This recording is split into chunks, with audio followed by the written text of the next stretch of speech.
જય સચ્ચિદાનંદ. આપ સૌની અંદર બિરાજેલા પરમાત્માને અત્યંત ભક્તિપૂર્વક અભેદ ભાવે નમસ્કાર નમસ્કાર નમસ્કાર. જય સચ્ચિદાનંદ. ધરા પરીખ અને કોમલ શાહ, આ લોકોને થોડો સ્પેશિયલ પ્રશ્ન છે, વર્તાવી દઈએ. ઘેર હાજર છે.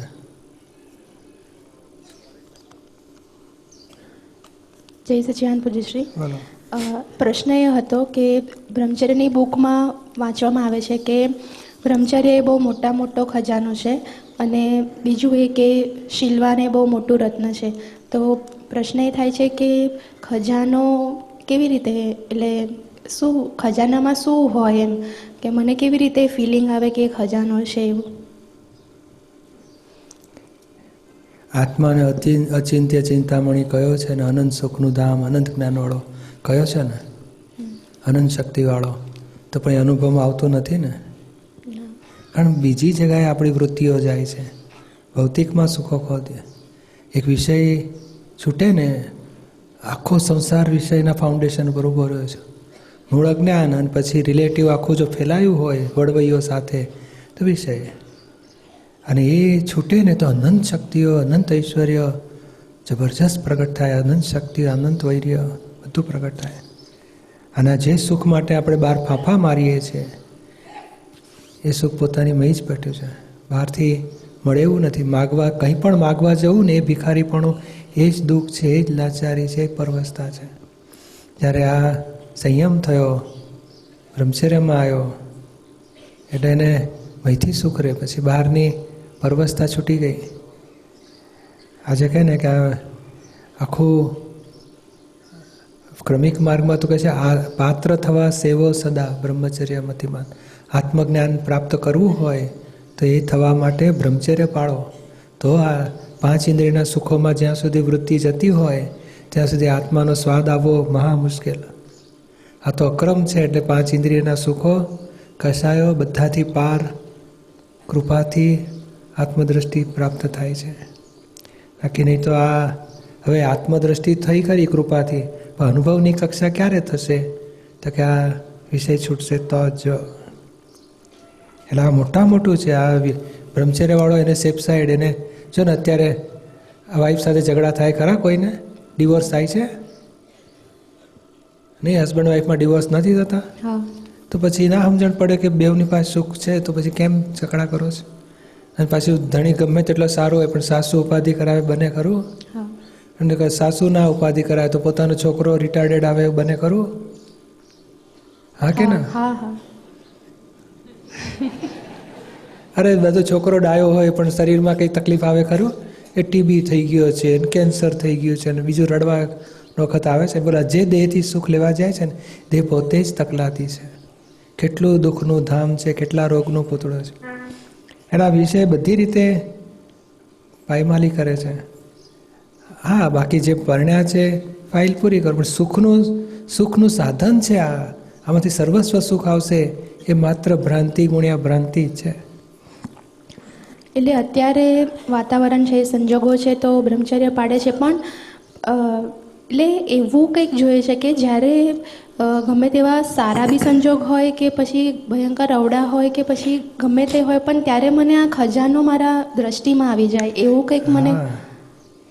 એ શું છે કે આજે આ લલચાવનારી ચીજો કયા આધારે તમને સુખ છે એવું ખબર પડી?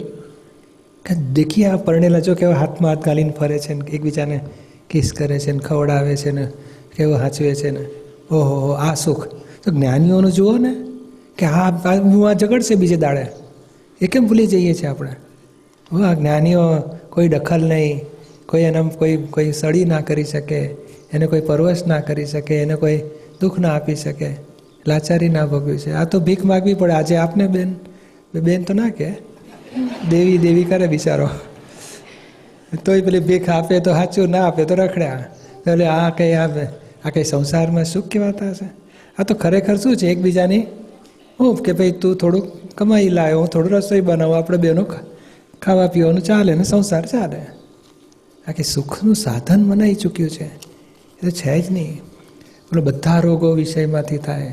મરણ એ વિષયની લીધે આવે છે ને, જન્મ એ વિષયની લીધે આવે છે ને, સંબંધો એ વિષયની લીધે થાય છે ને, ભટકામણ એ વિષયની લીધે થાય.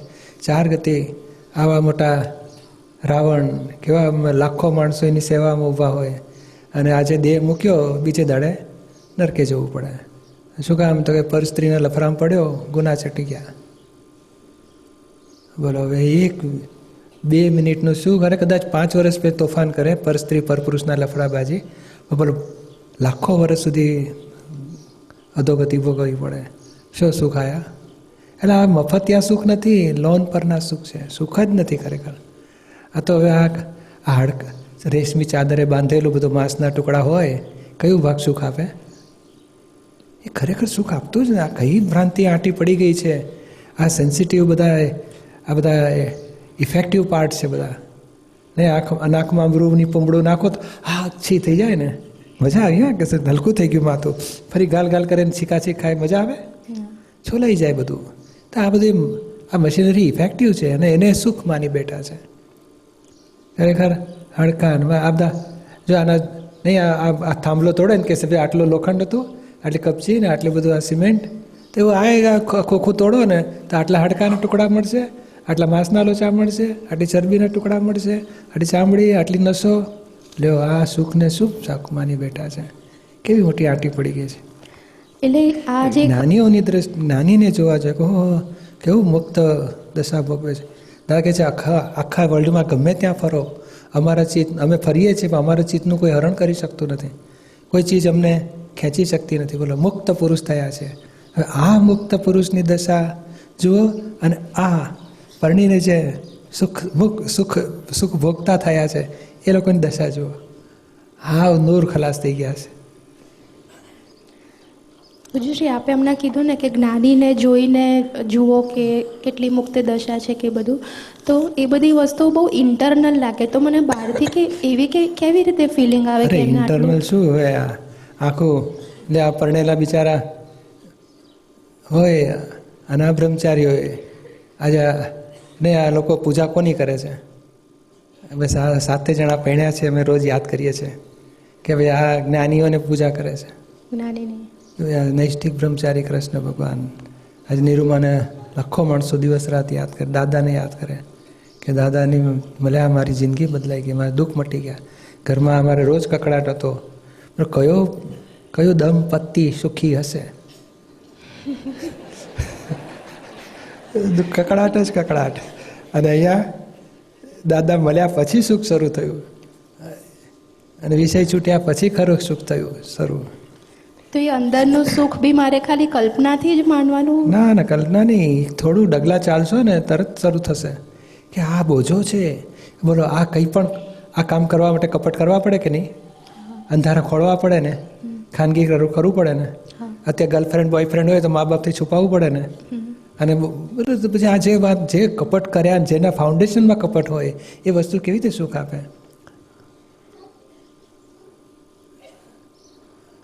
એટલે આ બધું કહે ને કે આ બોલો આ વિષય કઈ રીતે જોખમ છે કે જો ચર્ચા કરવી હોય ને તો 10 કલાક ઓછા પડે. એ આટલી રીતે જોખમ છે, આખા 10 દાડા કરો ને તોય લાગે આખા સંસારની બધી વસ્તુઓની પાછળ વિષયના દુઃખો છે જ. વિષય ના હોત ને તો રોગે ના થાત, ગાઈડ પણ ના આવત. હા તો બધું વિષય લીધો તો હાલત ખલાસ થઈ જાય છે. મરણે વહેલું અટેક આવીને જતો રહે. કેમ તો કે વિષયમાં કુંવાર થઈ ગયો હતો. આ ટીબી એ વિષયને લીધે જ થાય છે. આ બધું વિષય જ બધું છે પાયામાં. 5 ઇન્દ્રિયોના સુખોમાં વિષય વિકાર ભયંકર જોખમી છે. હા એ ભોગવવામાં બધા કષાયો ઊભા થઈ જાય છે. વિષયના સુખ લેનારા જ કષાયો છે. આપણને ભાગે આવતું જ નથી. આ 4 ચંડાળ ચોકડી કષાયો જ બધા વિષય ભોગવે છે અને આપણે લાગે હું સુખી થયો, મૂર્ખ બનીએ છીએ. એટલે સુખ ભોગવનારા કષાયો છે, અહંકાર ને બુદ્ધિ ને ક્રોધ માન માયા લોકો.